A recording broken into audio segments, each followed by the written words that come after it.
চতুর্থ শ্রেণীর গণিত বইয়ের তৃতীয় পৃষ্ঠা পর্যন্ত আলোচনা করেছি। অনেক বেশি কমেন্ট এসেছে ধারাবাহিকভাবে দেওয়ার জন্য, তাই চতুর্থ পৃষ্ঠা থেকে আলোচনা করছি।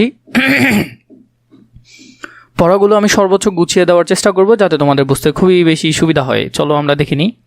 2022 সালের হিসাব অনুযায়ী বাংলাদেশের প্রাথমিক বিদ্যালয়গুলোতে আমরা যদি এখানে হিসাব করি, একক, দশক, শতক, হাজার, অযুত, লক্ষ, নিযুত, কোটি, 2,10,86,091 জন শিক্ষার্থী ছিল।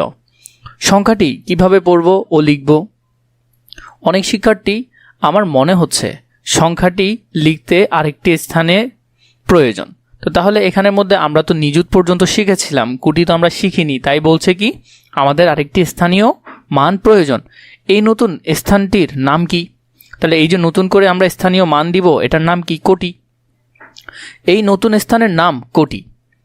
1 কোটি সমান 10 নিযুত। 1 কোটি সমান কত নিযুত? 10 নিযুত। খুব বেশি গুরুত্বপূর্ণ, পরীক্ষা আসবে এগুলা। এভাবে করে তোমরা দাগাবে, তোমরা সুন্দর করে কালারিং কলম দিয়ে এটা আন্ডারলাইন করে ফেলবে। যা বলবো ওইভাবে করবে, এগুলো পরীক্ষা আসবে। স্থানের নাম একক, দশক, শতক, হাজার, অযুত, লক্ষ, নিযুত, কোটি। এককের ঘরে এটা, দশকের ঘরে তাহলে 91 হলো দশক এবং একক ঘর মিলে শতক।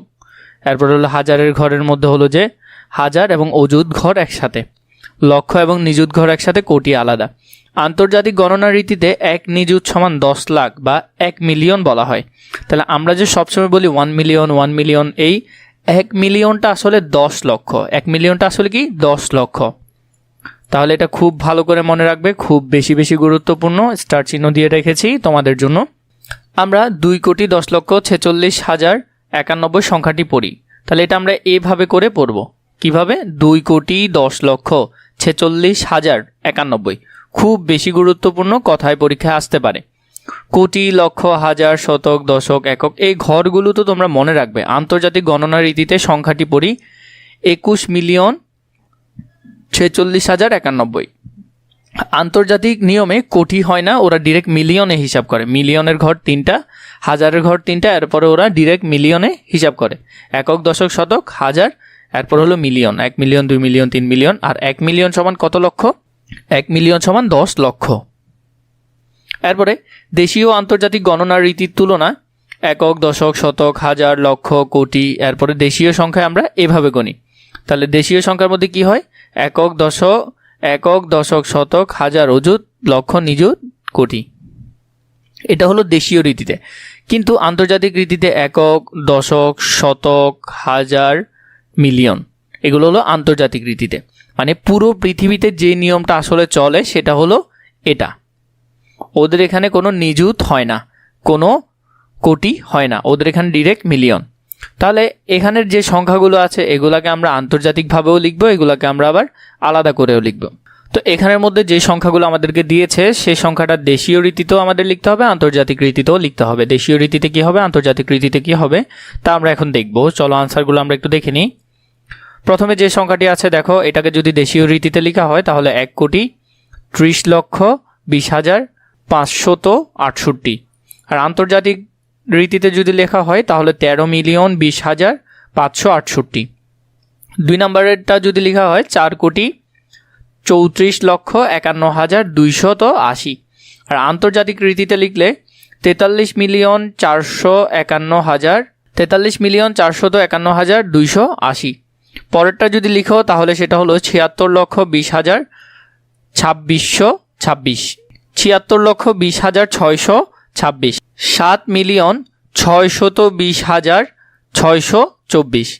এর পরেরটা যদি লিখো দেশীয় রীতিতে 4,29,81,056। আন্তর্জাতিক রীতিতে 42,981,056। তো এইভাবে করে তোমরা উত্তরগুলো সুন্দর করে লিখে ফেলবে। এরপরে 5 নম্বরে যেটা আছে খালিঘর পূরণ করি। সংখ্যাগুলো আমরা এখানের মধ্যে পূরণ করব। প্রথমে এটা হলো এককের ঘরে, তাহলে 5 হবে এককের ঘরে। পরে 0 হলো দশকের ঘরে, 8 হলো শতকের ঘরে, এরপরে 7 হলো হাজারের ঘরে, 2 হলো অযুতের ঘরে। তাহলে আমরা যদি লক্ষের ঘরে লিখি তাহলে হবে 4। এর পরেরটাতে আমরা যদি এককের ঘরে লিখি তাহলে 5 এবং দশকের ঘরে হলো 9। এরপরে শতকের ঘরে হলো 6।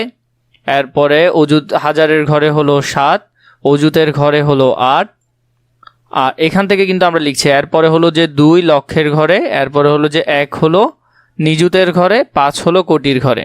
এখানের মধ্যে দেখো এটা হলো যে 2 এককের ঘরে, এরপরে 9 হলো যে দশকের ঘরে, এরপরে 5 হলো যে শতকের ঘরে, 8 হলো যে হাজারের ঘরে, এরপরে 4 হলো যে অযুতের ঘরে, 2 হলো যে লক্ষের ঘরে, 7 হলো নিযুতের ঘরে।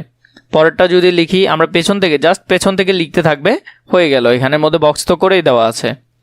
7 6 0 1 0 9 4 5 এভাবে করে তোমরা এটা ফিল আপ করে ফেলতে পারবে।